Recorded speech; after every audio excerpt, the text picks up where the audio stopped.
Kata-katamu provokator. Masyarakat juga punya masyarakat ya. Masukkan Mas. Karena tuntutannya mereka supaya PBB yang 200 ya PBB itu diturunkan, PBB P2 itu diturunkan, kan saya akomodir.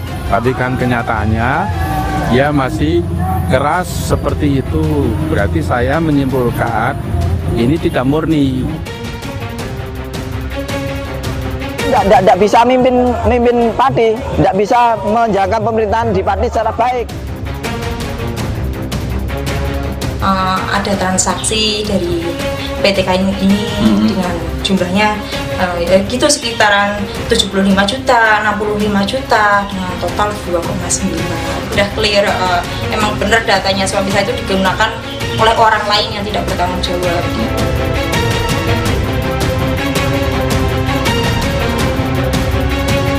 Kalau kita lihat, hampir nggak ada data masyarakat Indonesia yang selamat. Kita tinggal search di Google aja gitu, apa namanya NIK gitu, atau EKTP, muncul itu semuanya itu gitu. Dan itu bisa dengan gampang dimanfaatkan oleh orang tidak bertanggung jawab.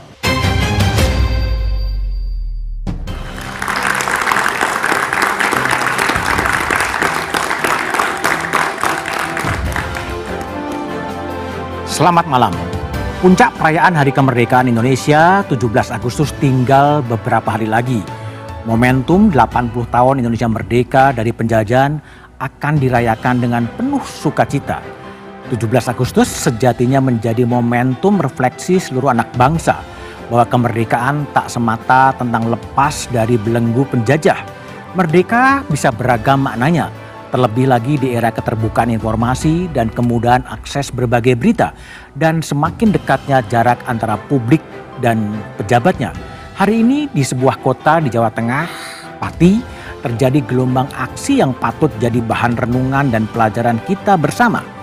Di mana kealpaan penguasa dan minimnya partisipasi serta tenggang rasa untuk sesama menjadi momentum titik balik yang bergulir dan membara. Kasus Pati tak hanya sebatas pembatalan pajak yang sempat naik menggila, tapi menjadi catatan dan pertanyaan, benarkah kita sudah merdeka? Dengan segala isu yang belakangan menjadi perhatian semua.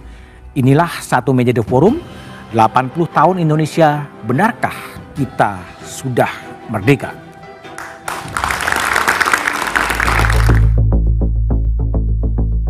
Hari peringatan 80 tahun kemerdekaan RI tinggal menghitung hari. Namun, publik masih saja terusik dengan berbagai persoalan bangsa yang pelik. Ketidakadilan dan kesewenang-wenangan masih saja terjadi, bahkan dilakukan oleh pejabat pemerintahan. Di Jawa Tengah misalnya, Bupati Pati, Sudewo menaikkan pajak bumi dan bangunan hingga 250%. Saat kebijakan ini dikritik, Sudewo balik menantang publik. Meski kebijakan ini akhirnya dibatalkan, masyarakat sudah terlanjur marah dan menggalang perlawanan. Pengangguran dan kemiskinan pun masih menjadi pemandangan sehari-hari. Gelombang PHK juga terjadi di mana-mana. Sementara, oligarki ekonomi dan praktik korupsi masih terus terjadi. Praktik suap bahkan masuk dalam peradilan. Jual beli perkara pun terjadi dengan berbagai modusnya. Saat ini para pelaku kejahatan semakin canggih begitu ya. Mereka sedemikian rupa menghindari endusan aparat penegak hukum sehingga mereka menggunakan transaksi cash. Ya, mereka juga ada yang pernah menggunakan misalnya barang mewah untuk menyuap, misalnya jam tangan mewah yang bernilai miliaran, atau juga sekarang berkembang modus baru, misalnya mereka bertransaksi dengan menggunakan cryptocurrency. Hukum terkesan dipermainkan, sementara demokrasi dan kebebasan berekspresi dikebiri. Ya, menurut saya jadi keliru gitu, memahami kritik sebagai ancaman. Dan ini menjadi fenomena dalam yang kami hadapi sehari-hari. Seperti orang demonstrasi sehari-hari itu kan partisipasi yang dijamin oleh konstitusi. Terus dianggap oleh aparat di bawah sebagai ancaman sehingga harus dibubarkan segera. Demokrasi itu membutuhkan kebisingan, membutuhkan kegaduhan, membutuhkan orang semua berbeda-beda cara mengekspresikannya. Semua yang terjadi di negeri ini seharusnya menjadi bahan evaluasi para pengambil kebijakan di pemerintahan, agar kemerdekaan bisa benar-benar dirasakan oleh semua kalangan, bukan hanya dinikmati segelintir orang.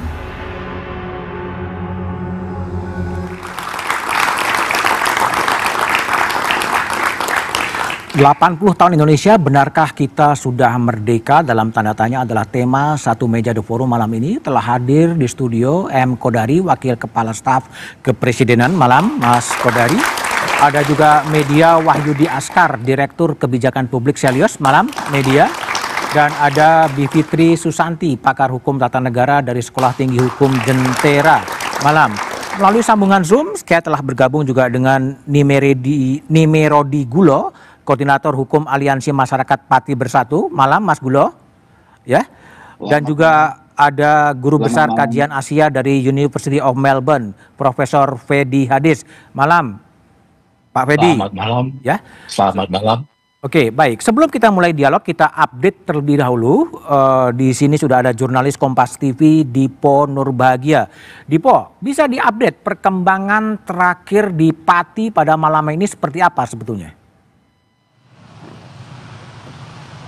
Selamat malam Mas Budiman. Yang dapat dipastikan adalah bahwa situasi di Kabupaten Pati, khususnya di alun-alun Pati dan juga di depan dari kantor Bupati Pati, ini sudah sangat-sangat kondusif, jauh berbeda jika dibandingkan dengan situasi yang kemudian terjadi pada pagi, siang, hingga bahkan sore hari tadi. Artinya masyarakat sudah dapat beraktivitas seperti biasa, lalu lintas sudah berjalan secara normal, bahkan para pedagang sudah kembali dapat menjajakan dagangannya, termasuk juga masyarakat yang sudah kembali beraktivitas di alun-alun Kabupaten Pati. Hal ini juga sedikit banyak menggambarkan, Mas Budiman, bahwa memang nampaknya rakyat Pati ini betul-betul murni ingin menyuarakan suara mereka di depan pemimpin mereka, yaitu Bupati Pati, untuk kemudian menyampaikan keluh kesah yang memang cukup keras, yaitu untuk kemudian melengsarkan Bupati Pati tanpa harus ada kekerasan. Karena dapat kami konfirmasi malam ini sudah aman, dan tadi pada saat kericuan terjadi saya mengkonfirmasi secara langsung kepada Kapolresta Pati, Kombes Pol Joko, yang menyebut bahwa memang di tengah-tengah kerumunan massa ini nampaknya ada penyusup, dalam hal ini adalah anarko. Saya melihat dengan kepala mata saya sendiri bahwa Supriyono, salah satu koordinator aksi yang kita tahu juga sempat bersitegang dengan penjabat Sekda Pati, betul-betul mengupayakan aksi demonstrasi berjalan dengan kondusif. Bahkan ketika ada salah satu massa aksi yang kemudian mencoba untuk memprovokasi, bahkan Supriyono menyebutkan kepada polisi, tangkap saja Pak. Artinya aksi demonstrasi yang kemudian dikoordinir langsung oleh rakyat Pati itu sendiri betul-betul dijaga, meskipun karena begitu banyak massa yang kemudian datang, pada akhirnya kericuhan pun pecah. Kita tahu bahwa sejumlah massa juga merangsek masuk ke gedung DPRD Kabupaten Pati setelah gagal bertemu dengan Bupati Pati pada pagi hari. Dan kita tahu juga pada sore hari Bupati Pati, atau pada siang hari Bupati Pati ini sebentar keluar untuk kemudian menyapa rakyat sebelum akhirnya dalam tanda kutip dilempari sebagai bentuk kekecewaan rakyat kepada Bupati Pati. Lalu apa langkah selanjutnya, Mas Budiman? Kita tahu bahwa ketika massa ataupun masyarakat mendesak DPRD untuk kemudian melengsarkan Bupati Pati, ada mekanisme konstitusional yang kemudian harus dijalankan, yaitu dalam hal ini massa berhasil menekan DPRD Kabupaten Pati untuk membentuk hak angket, termasuk juga pansus pemakzulan dari Bupati Pati. Sudah ada 15 orang yang kemudian ditetapkan sebagai anggota pansus.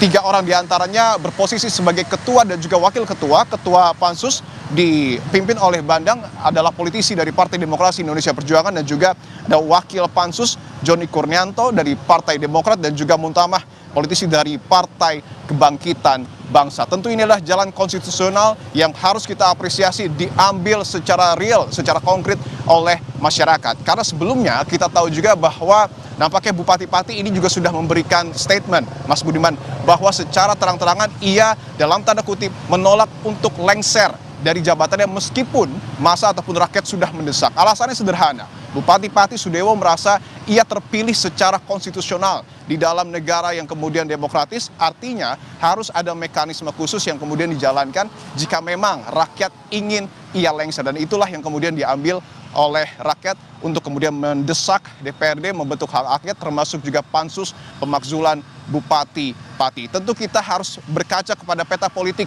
yang kemudian ada di pemerintahan Kabupaten Pati, karena kita tahu Partai Demokrasi Indonesia Perjuangan ini nampaknya cukup solid di Kabupaten Pati, dan kita tahu juga Ketua DPRD Kabupaten Pati Ali Badrudin merupakan politisi dari Partai Demokrasi Indonesia Perjuangan. Tadi saya sempat berbincang beberapa hal dengan Ali Badrudin yang mengatakan bahwa memang seluruh kebijakan, baik itu penetapan kenaikan PBB 250%, termasuk juga pengenaan pajak kepada PKL, ini tidak dikomunikasikan oleh Sudewo kepada DPRD. Artinya DPRD secara tidak langsung mempertanyakan dasar dari Sudewo untuk kemudian mengeluarkan kebijakan kontroversial. Apakah ini kemudian nanti akan juga mempengaruhi kinerja dari hak angket ataupun pansus untuk kemudian melakukan penyelidikan? Tentu ini harus kita simak bersama, karena nanti juga tentu pansus akan melakukan sejumlah hal, seperti misalnya adalah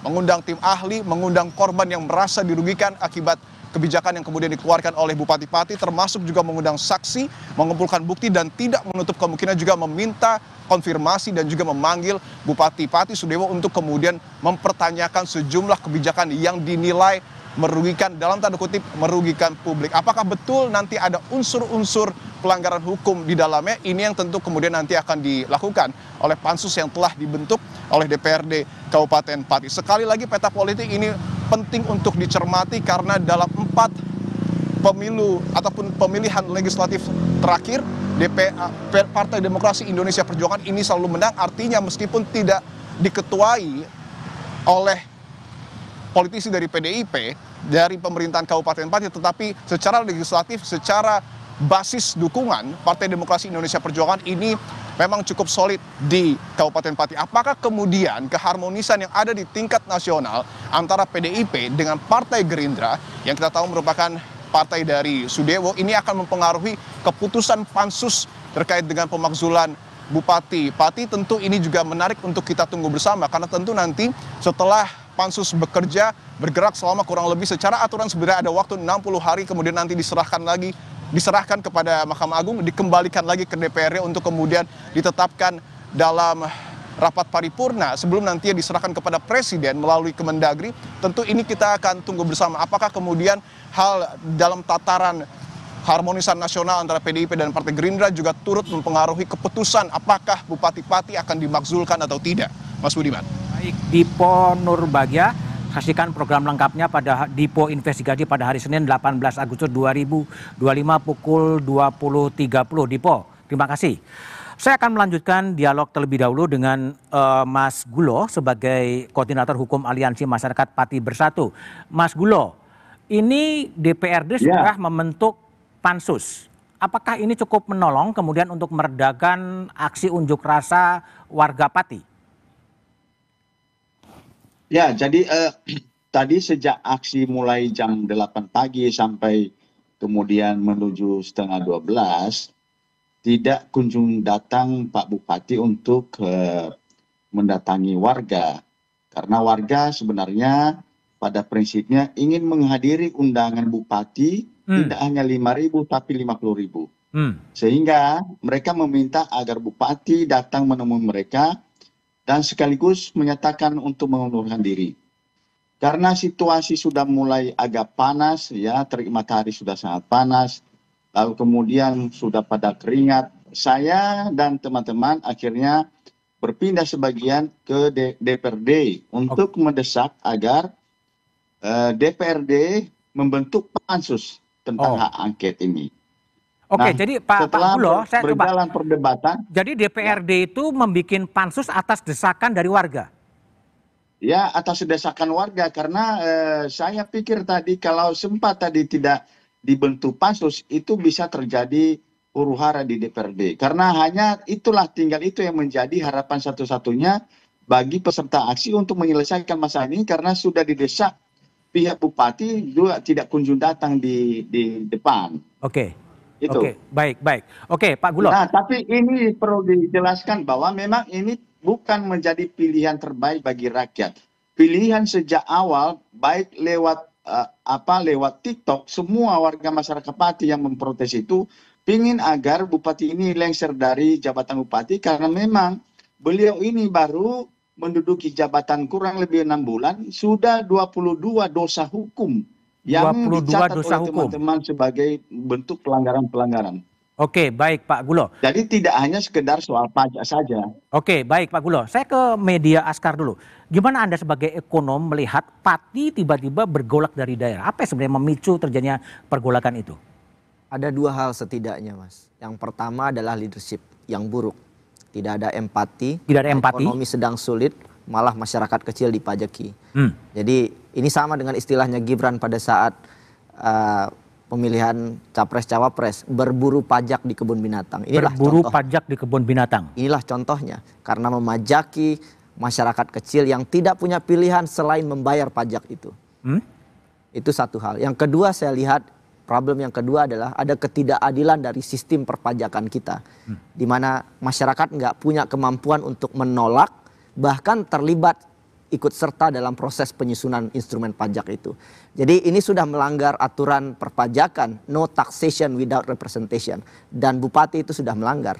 Dan sampai hari ini beliau tidak mundur, keras kepala, dan saya kira ini sangat ironi. Dan menurut saya perlawanan masyarakat di Pati adalah perlawanan yang tulus dan organik.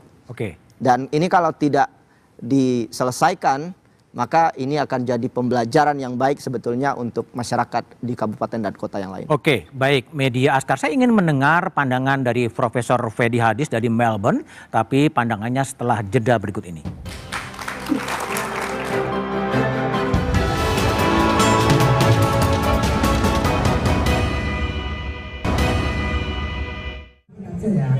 Hari ini Bupati harus lancar.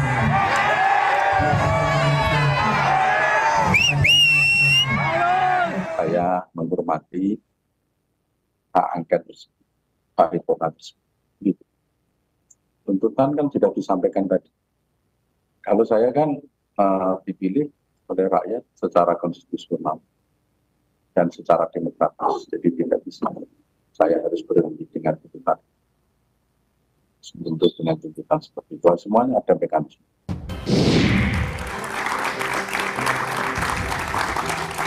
Yang tadi adalah pernyataan dari Bupati Pati Sudewo soal menghormati hak angket. Profesor Fedi Hadis, saya ingin bertanya, apa yang sebetulnya Anda baca Pati yang selama ini tidak pernah terdengar, tiba-tiba ada aksi massa dan memaksulkan Bupati dan kemudian direspon oleh DPRD dengan pembentuk panitia angket. Apa yang dibaca Prof. Fedi? Jadi menurut saya kita mesti memahami bahwa pertama bukan saja di Pati yang terjadi kenaikan pajak PBB. Di banyak kabupaten di Indonesia itu sedang terjadi karena memang pemerintah daerah di berbagai tempat mengalami kesulitan untuk membiayai segala urusan pembangunan dan sebagainya. Tetapi pertanyaannya kenapa di Pati kemudian terjadi resistensi seperti ini? Tidak terjadi di tempat-tempat lain. Menurut saya kemungkinan ada dua hal yang saling berhubungan.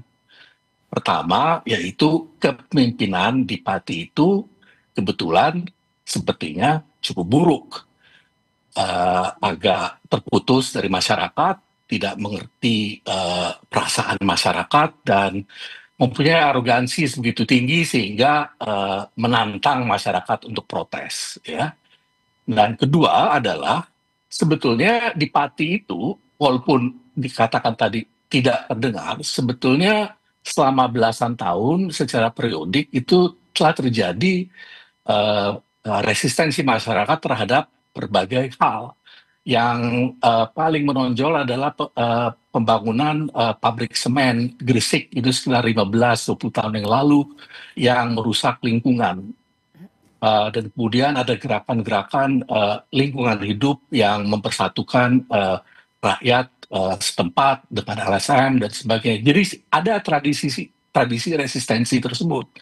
Nah, tradisi resistensi kemudian ketemu dengan pemimpin yang arogan. Nah, dua itu sekarang, dan ini yang kita harus baca, ketemu dengan politik tingkat yang lebih tinggi, yaitu politik yang terjadi sekarang ini di tingkat DPRD kan, makzulan ini. Yang dikatakan oleh wartawan Anda tadi itu ya berhubungan dengan peta politik secara nasional. apakah PDIP itu akan mendongkel orang Gerindra, ataukah karena ada usaha untuk berharmonis dengan Gerindra, ini tidak akan dilakukan. Jadi kan dua hal ini kemudian ketemu kepada politik elit lokal.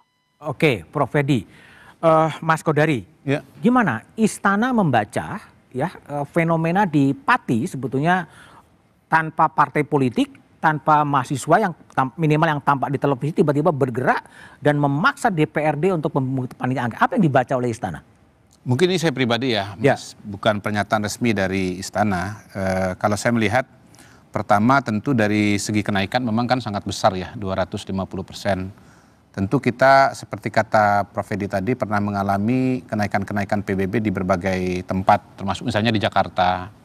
Dan waktu itu juga sempat mengalami protes zaman Pak Ahok, tetapi mungkin angkanya nggak 250%.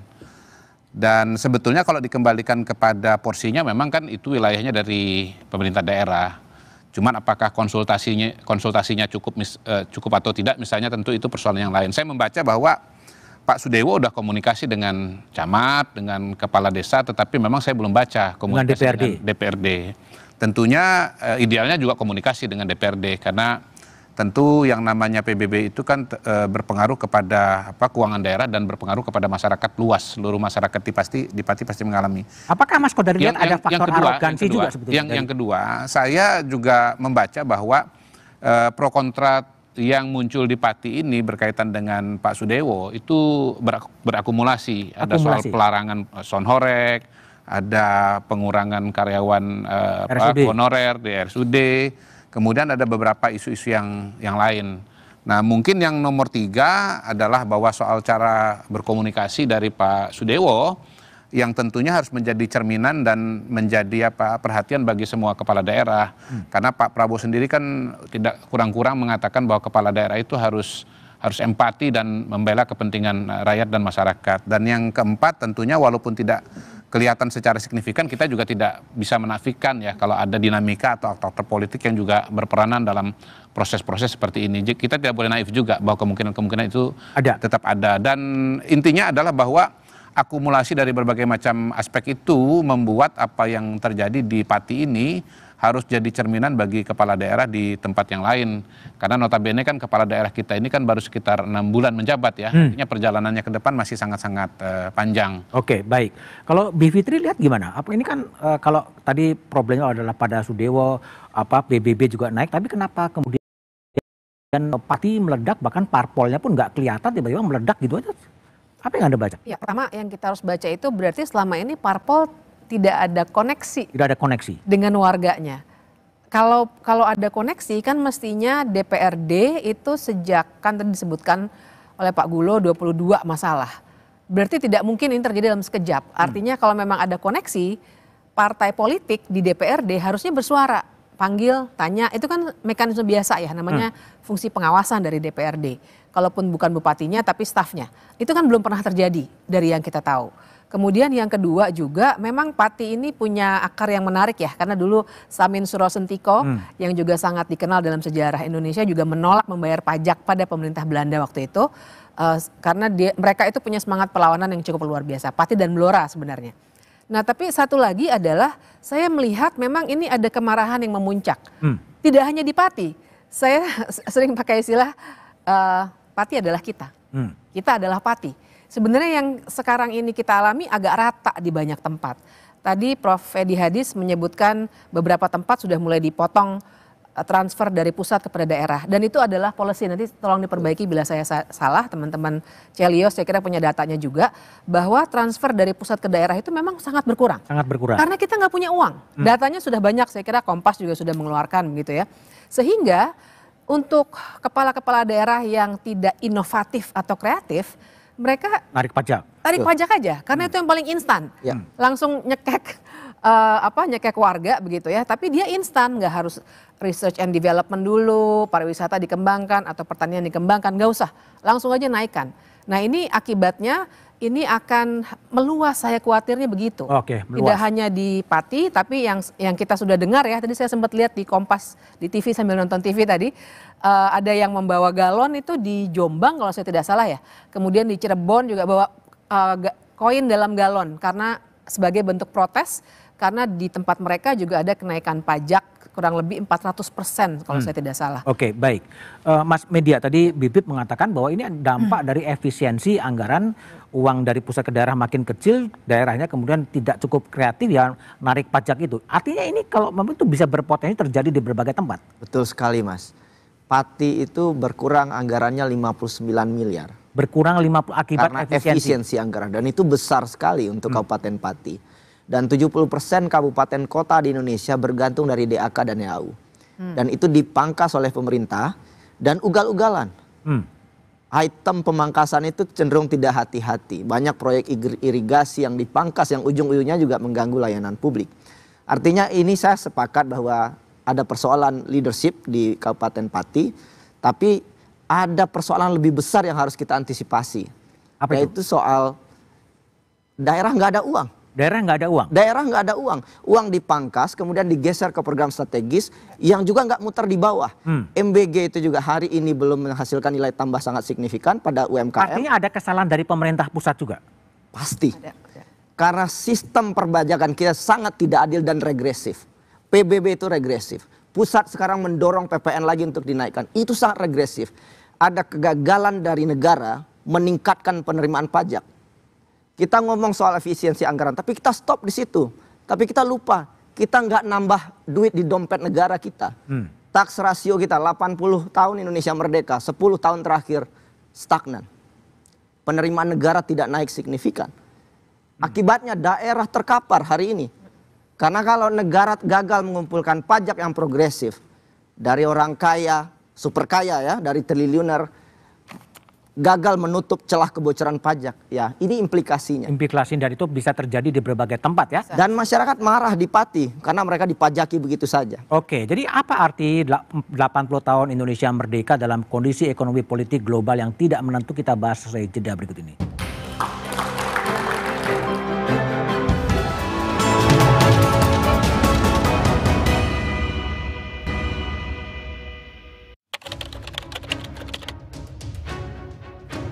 Menurut saya sudah, tapi sayangnya kalau untuk pekerjaan itu masih kurang. Sekarang itu untuk pekerjaan tuh masih banyak yang menganggur, bahkan orang yang baru tamat kuliah aja tuh masih mencari kesana kemari gitu. Kalau menurut saya sih ada udahnya ada belumnya juga nih. Kalau menurut saya di belumnya ya tadi, kalau menurut saya sih karena masih banyak pengangguran sama strata pendidikan sih masih belum merata. Kalau udahnya ya banyak kemudahan-kemudahan yang udah diberikan sama pemerintah dan yang lain-lainnya sih. Gitu. Menurut saya ini masih belum ya, karena di sini tuh masih banyak masyarakat yang belum dapat lapangan kerja, terus kemiskinan. Dari segi ekonomi masih kurang. Terus banyaknya anak-anak yang masih di bawah umur itu kurangnya pendidikan, sedikit gimana. Itulah testimoni sejumlah warga soal kemerdekaan. Saya kembali ke Mas Nimerodi Gulo. Mas Gulo, bisa nggak dideskripsikan bagaimana sebetulnya hubungan antara Bupati Sudewo itu dengan DPRD sih sebetulnya? Jadi sejak awal saya melihat ya, anggota DPRD itu hampir tidak ada komunikasi yang bagus. Misalnya itu tadi yang dikatakan oleh beberapa anggota DPR bahwa ketika menetapkan besaran pajak, sebenarnya besaran pajak itu bukan hanya 250%, ada yang 1000%. Misalnya di beberapa teman-teman bayarannya per tahun biasanya itu 35.000, jadi 200.000. Coba itu berapa persen itu? Jadi itu sebenarnya yang dikatakan 250% itu enggak, itu melebihi dari itu. Nah, ketika itu Bupati melakukan tindakan mengeluarkan kebijakan itu, sama sekali tidak mengajak DPR untuk berkomunikasi. Dan itu yang saya katakan, karena tidak adanya komunikasi dan arogansi Bupati merasa bahwa dia yang paling benar, kebenaran tunggal ada di tangannya dia, maka semua orang tidak pernah diajak. Suka-sukanya, makanya ugal-ugalan, pemerintahannya ugal-ugalan ini. Nah, akibat ugal-ugalan pemerintahan itulah baik orang dalam maupun masyarakat luas itu serentak melawan dia. Jadi kalau dia mengatakan bahwa ada yang menunggangi kegiatan itu justru akan memancing amarah banyak orang. Siapa yang ditunggangi? Karena murni kepentingan dan itu suara dari masyarakat. Bukan hanya masyarakat.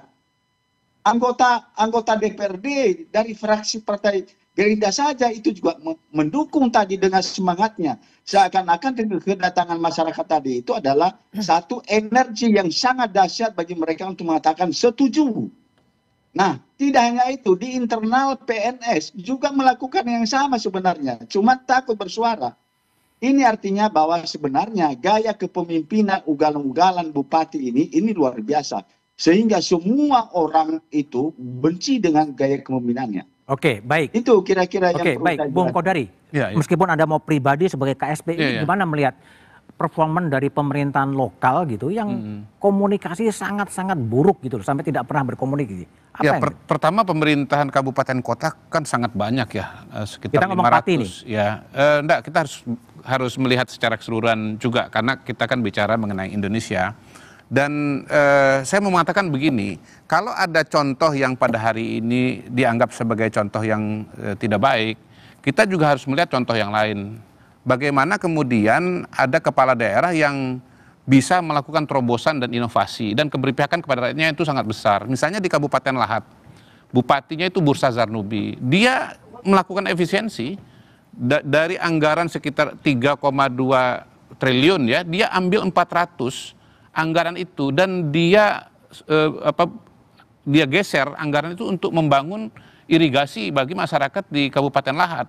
Jadi maksud saya begini, sebetulnya ini kan kembali juga kepada inovasi, keberanian dan komunikasi yang baik antara bupati dengan DPRD. Dalam kasus di Lahat itu komunikasi dengan DPRD-nya berjalan dengan baik. Bahkan saya juga melihat langsung bagaimana komunikasi antara bupati dengan pimpinan DPR itu bagus. Sehingga walaupun kemudian itu menggeser dalam jumlah yang besar dan mungkin punya implikasi kepada DPRD, tetap mendapatkan dukungan begitu loh. Nah, cuman kan ini nggak jadi berita sebesar seperti karena nggak ada demo di Pati. Ya? Baik, Prof. Fedi, saya ingin tanya ya. Ini kalau kita tadi Kodari kan mengatakan ada juga bupati yang baik gitu kan. Tapi pertanyaan saya adalah apa yang terjadi? Apakah ini kesalahan sistem dari demokrasi tingkat lokal yang kemudian seperti kasus Pati atau memang problem personal sih sebenarnya menjadi masalah di local government kita ini? Menurut saya ini persoalan yang sistemik. Sistemik. Jadi begini ya. Kita kan 20-an tahun yang lalu ya sejak 2001 tuh menjalankan desentralisasi. Lalu banyak sumber daya dan otoritas itu dipindahkan dari pemerintah pusat pada pemerintah daerah, ya. Nah, tujuannya itu supaya pemerintah daerahnya itu lebih dekat pada masyarakat lokal. Tapi sebenarnya yang terjadi bukan itu. Untuk sebagian besar yang terjadi adalah munculnya raja-raja kecil di tempat-tempat lokal tersebut. Jadi yang namanya korupsi, nepotisme, dan sebagainya yang berpusat di Jakarta direplikasi di tingkat daerah. Muncullah raja-raja kecil yang arogan ini. Tapi sebentar ya, Pak Budiman, kalau saya boleh lanjutkan. Ini desentralisasi ini sebetulnya sekarang lagi dipukul mundur. Sejak zaman Jokowi sebetulnya. Tapi diakselerisasi oleh Presiden Prabowo ini. Kita lihat bahwa yang disebut tadi PSN ya, Proyek Strategis Nasional, itu kan semuanya dilaksanakan ya, sebagian besar dilaksanakan tanpa input dari pemerintah lokal. Akibatnya raja-raja kecil itu nggak makan. Lalu mereka marah kepada yang pusat, gitu. Nah, yang terjadi di masa Prabowo ini adalah bahwa konsentrasi kekuatan ekonomi dan politik di pusat itu semakin dipertajam. Karena menurut saya sih ya, di bawah Prabowo ini ada suatu proyek untuk sebetulnya proyek besarnya adalah untuk memukul mundur semua kemajuan-kemajuan walaupun yang sifatnya sangat terbatas dari reformasi itu sendiri.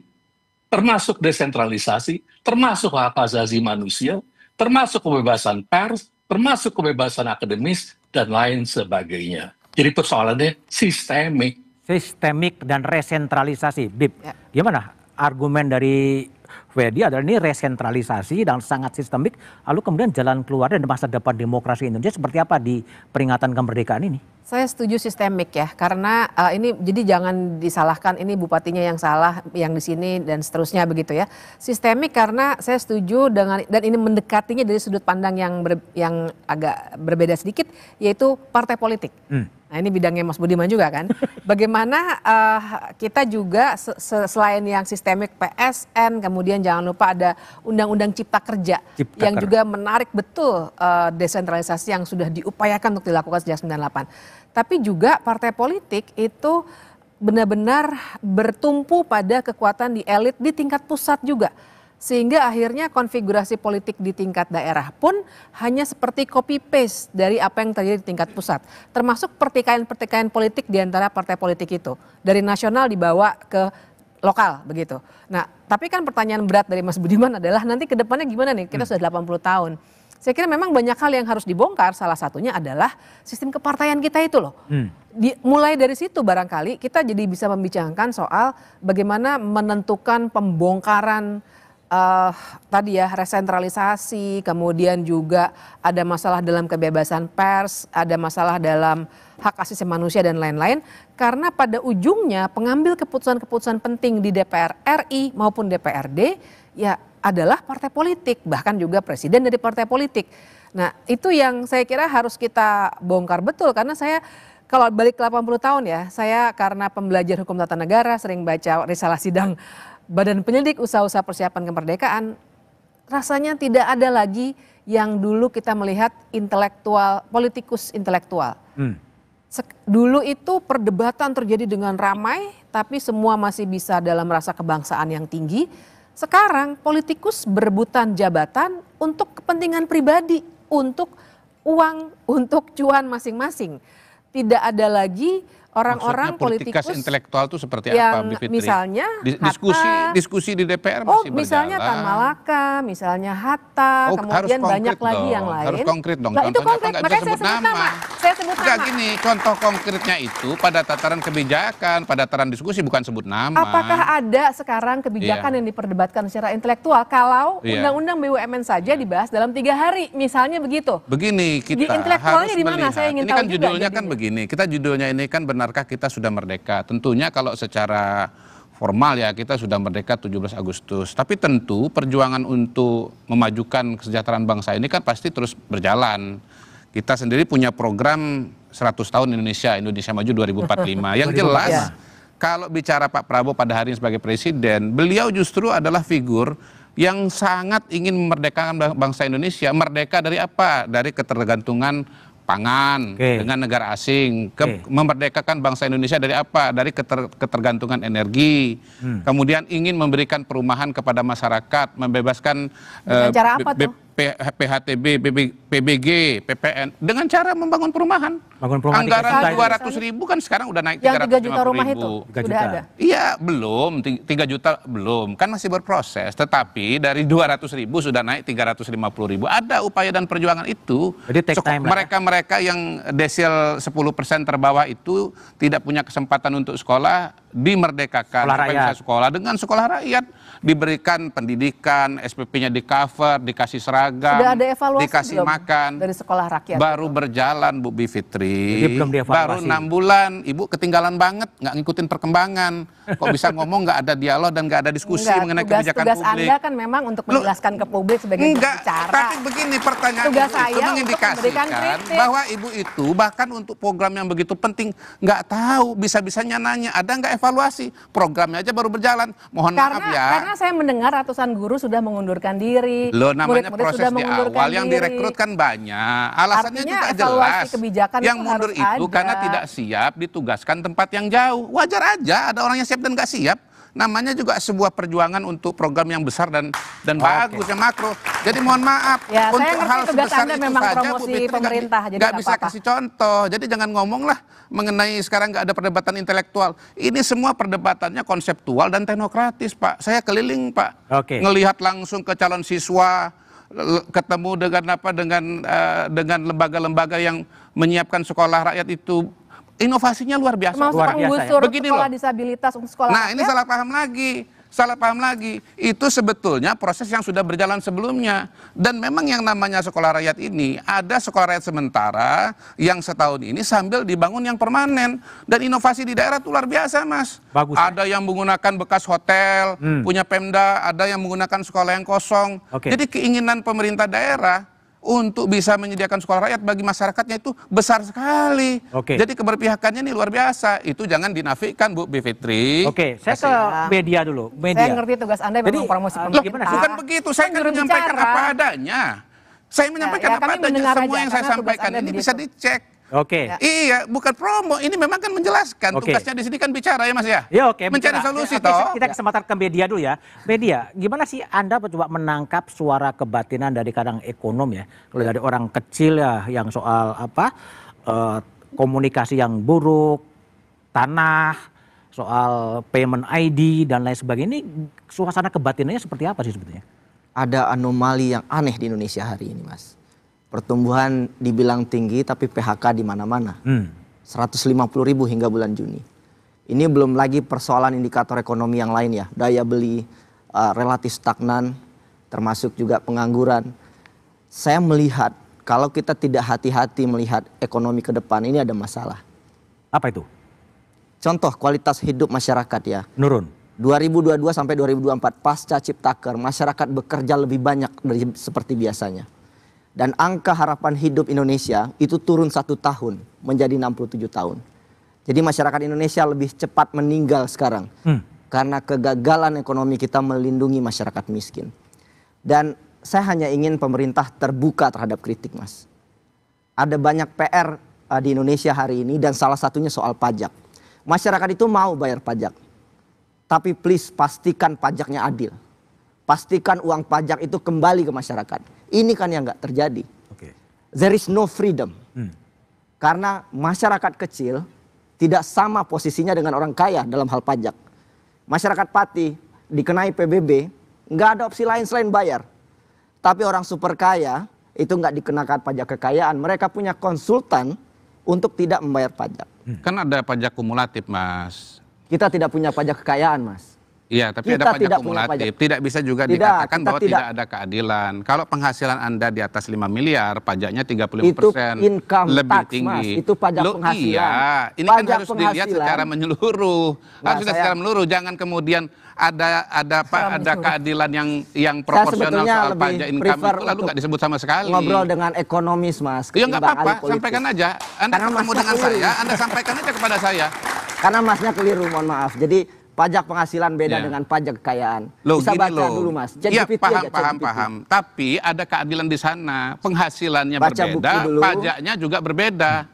Tapi pajak kekayaan berbeda dengan pajak penghasilan. Iya, saya sedang bicara pajak penghasilan. Saya mengatakan dalam pajak penghasilan itu ada perbedaan tarif untuk... Tidak begitu progresif, Mas. Tarif pajak berdasarkan penghasilan. Orang miskin membayar lebih besar persentasenya daripada orang kaya. Pajak penghasilan. Iya, tapi kita bicara persentase tarif pendapatan lebih tinggi, maka tarifnya juga berbeda. Itu nggak bisa dibantah itu. Nggak bisa dibantah itu. Nanti saya tulis. Iya, silakan ditulis. Tapi ada nggak bisa bantah bahwa persentasenya meningkat. Bagaimana makin tinggi pendapatan, makin tinggi momentum 80 tahun kemerdekaan Indonesia dimaknai? Kita bahas setelah jeda berikut ini.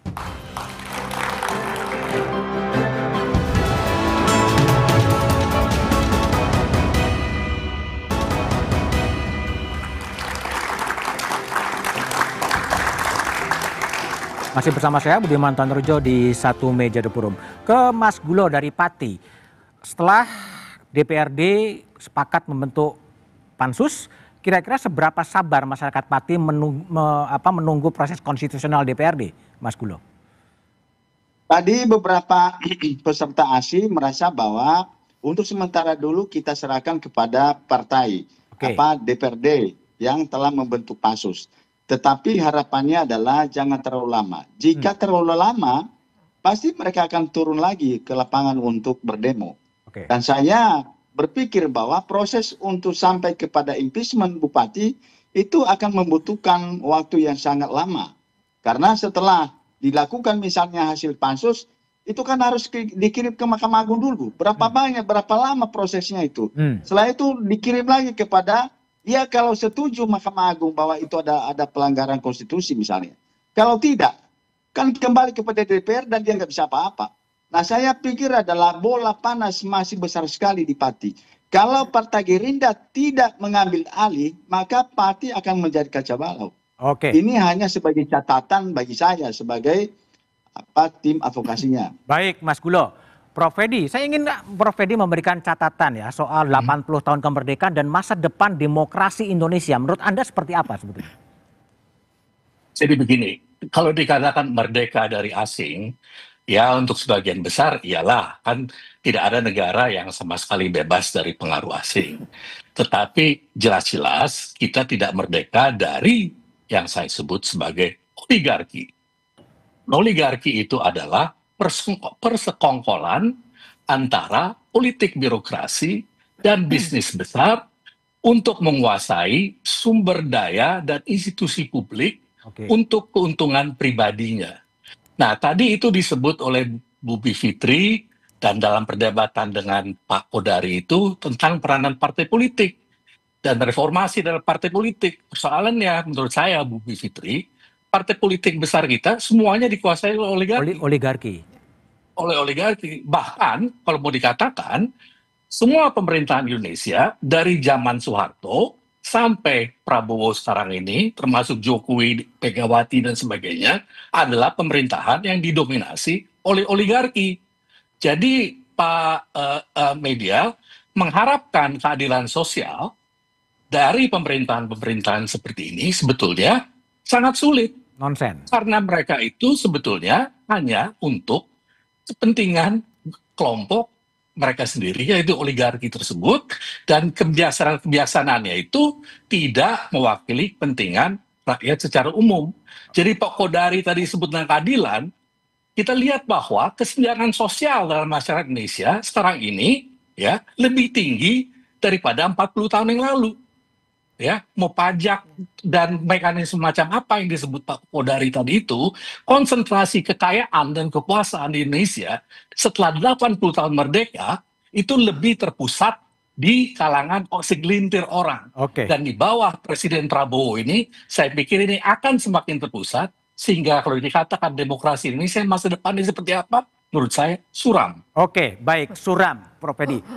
Bibip, jadi Anda gimana? Apakah kita betul-betul sudah merdeka dan gimana akan lebih merdeka lagi sebetulnya sekarang ini? Ya kalau dibilang itu tadi ya, kalau merdeka kita maknai sekedar kemerdekaan dari penjajahan, ya. Tapi kan kemerdekaan dalam bentuk lain yang merdeka dari korupsi, merdeka untuk berpendapat, bahkan merdeka untuk beragama. Saya baru dengar lagi beberapa tekanan pada kelompok-kelompok minoritas agama. Itu semua belum terjadi. Saya menyambungkan dari apa yang disampaikan oleh Prof. Fedi Hadis tadi. Saya setuju bahwa ini ada masalah dengan oligarki. Dan saya ingin menambahkan satu catatan lagi pada pemerintahan yang sekarang, ini sudah 80 tahun kemerdekaan kita. Mari ketika membuat kebijakan, terlepas dari oligarkinya masih menguat begitu ya, tapi yang juga dikemukakan selalu adalah kebijakannya berdasarkan ilusi-ilusi nih, bukan berdasarkan data. Jadi mana data ekonominya, malah ternyata katanya ada manipulasi dengan data dari Badan Pusat Statistik. Jadi saya kira ke depannya yang diharapkan adalah benar-benar ada suatu upaya untuk memerdekakan itu bukan hanya dengan ilusi-ilusi illusion of grandeur gitu ya. Kita bangsa besar dan sebagainya. Bukan hanya itu.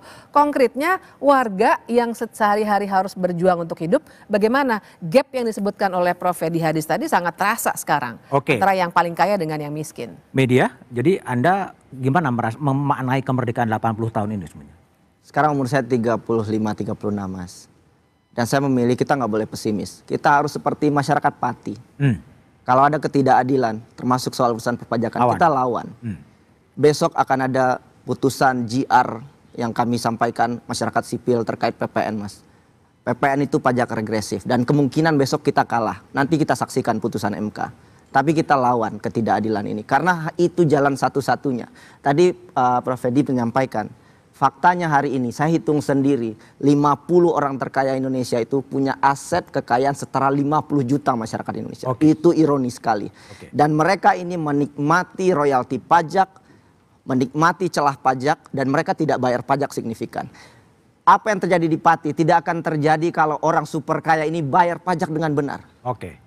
Dan itu tidak akan terjadi dan ini harus kita perjuangkan Oke, bersama. Mas Kodari, silakan direspon. Ya, saya kira Pak Prabowo berusaha dengan sangat konkret ya, baik pada tingkat bukan hanya niatan tapi juga sistem, orang, anggaran, institusi semua digerakkan.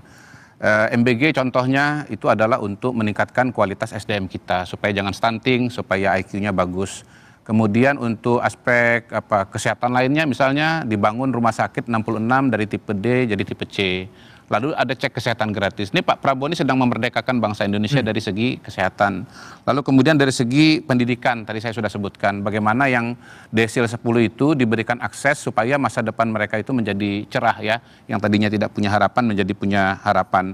Kemudian dari perumahan juga ada upaya yang luar biasa untuk bisa meningkatkan anggaran dan pembangunan agar rumah-rumah menjadi lebih banyak. Jadi saya kira Pak Prabowo ini temanya itu adalah satu kedaulatan negara, kita mandiri secara pangan, mandiri secara energi dan seterusnya, tapi juga keberpihakan yang sangat besar kepada rakyat menengah ke bawah.